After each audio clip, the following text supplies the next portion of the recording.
మన రాష్ట్రానికి మన బిడ్డలకి వెన్నుపోటు పొడుస్తూనే ఉంది.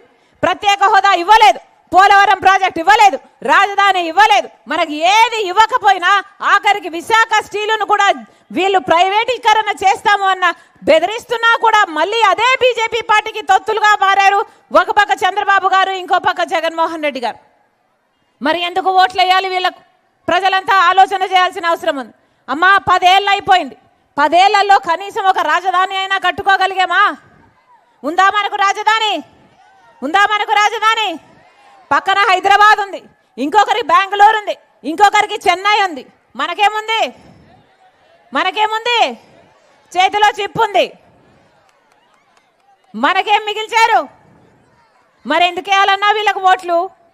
చంద్రబాబు గారేమో అమరావతి అన్నారు, సింగపూర్ను చేస్తానన్నారు, 3Dలో సినిమాలు చూపించారు. అమరావతిని కాస్త భ్రమరావతిని చేశారు తప్పితే ఒక్క తట్టెడు ఇటుకే పెట్టింది లేదు, కనీసం ఒక పర్మనెంట్ బిల్డింగ్ కట్టింది లేదు. మరి జగన్మోహన్ రెడ్డి గారు వచ్చారు, ఈయనకు ఒకటి సరిపోలేదు, 3 రాజధానులు ఇస్తారన్నాడు. అవునా? అవునా? పోనీ 3 ఒకటైనా అయ్యిందా? మరి ఏమిటన్నా? ఎందుకు వేయాలి వీళ్ళకు ఓట్లు? అందరికీ అన్నీ ఉన్నాయే, తలెత్తుకొని చెప్పుకోవడానికి మనకు కనీసం ఒక రాజధాని అయినా ఉందా? మరి అలాంటి రాజధాని కూడా ఇవన్నీ బీజేపీ పార్టీకి వీళ్ళు తొత్తులుగా గులాములుగా ఎందుకు మారారు? మారిన వాళ్ళకు ఎందుకు ఓట్లు వేయాలి? ఒకసారి ఆలోచన చేయండి. పోనీ వ్యవసాయం బాగుందా? బిడ్డల జీవితాలు బాగున్నాయా అంటే ఎంతమంది రైతులు? అసలు రాజశేఖర రెడ్డి గారు రైతులను ఎలా చూసుకున్నాడన్నా? నెత్తిన పెట్టుకోలేదా రాజశేఖర రెడ్డి గారు? రుణమాఫీ చేశాడు, అన్ని విధాలుగా రైతులకు అండగా నిలబడ్డాడు రాజశేఖర రెడ్డి గారు. ఇప్పుడు కనీసం మద్దతు ధర ఉందా రైతులకి?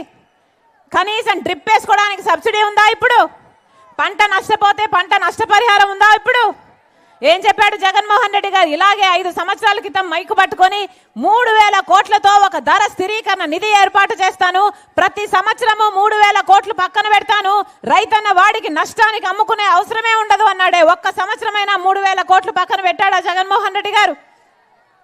4000 కోట్లతో పంట నష్టపోతే ఒక నిధి ఏర్పాటు చేస్తాను అన్నాడు. ఒక్క సంవత్సరమైనా 4000 కోట్లు రైతులకు పక్కన పెట్టారా? మరి వీళ్ళ రాజశేఖర రెడ్డి గారి ఆశయాలను నిలబెట్టే వాళ్ళు? ఎందుకు వేయాలన్నా వీళ్ళకు ఓట్లు? ఒకసారి ఆలోచించండి. బిడ్డల్ని రాజశేఖర రెడ్డి గారు గుండెల్లో పెట్టుకొని చూశారు. ఫీజు రీయింబర్స్మెంట్ అయినా వాళ్ళకు ఉద్యోగాలైనా ఎంత బాగా చూసుకున్నారు రాజశేఖర రెడ్డి గారు.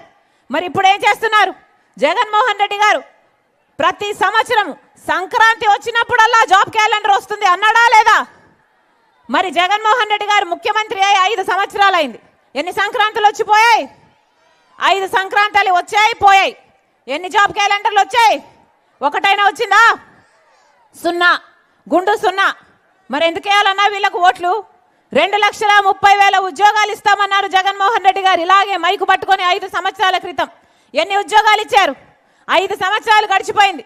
ప్రభుత్వ శాఖలో మళ్ళీ అదే 2,25,000 ఉద్యోగాలు ఇంకా ఖాళీగా ఉన్నాయి, ఎందుకంటే నోటిఫికేషన్లే ఇవ్వలేదు కాబట్టి. మరి 5 సంవత్సరాలు ఉద్యోగాలు ఇవ్వకుండా ఏం చేశారు? గుడ్డి గుర్రాలకు పలుదోమేరా? ఏం చేశారన్నా? ఎందుకు వేయాలి వీళ్ళకు ఓట్లు? 23,000 టీచర్ ఉద్యోగాలు ఖాళీగా ఉన్నాయని ఆ రోజు జగన్మోహన్ రెడ్డి గారు చెప్పి, సిగ్గులేదా చంద్రబాబు 7,000కే ఎందుకు నోటిఫికేషన్లు ఇస్తున్నావని తిట్టాడు. మరి ఈరోజు జగన్మోహన్ రెడ్డి గారు ముఖ్యమంత్రి అయి 5 సంవత్సరాలు అయింది, అదే 23,000 ఉద్యోగాలు ఖాళీగా ఉన్నాయి. నేను అధికారంలోకి వస్తే మెగా డిఎస్సి ఇస్తానన్నాడు జగన్మోహన్ రెడ్డి గారు. 5 సంవత్సరాలు పట్టించుకోలేదు.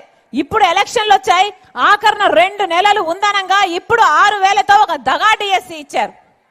మరి 6,000తో దగా డిఎస్సి ఇప్పుడు ఇచ్చారు అంటే, మరి 2 నెలలు ఉన్నాయనంగా ఇచ్చారంటే ఇక పరీక్షలు ఎప్పుడు జరగాలి? మన బిడ్డలకు ఉద్యోగాలు ఎప్పుడు రావాలి? ఇది అయ్యేదా సచ్చేదా?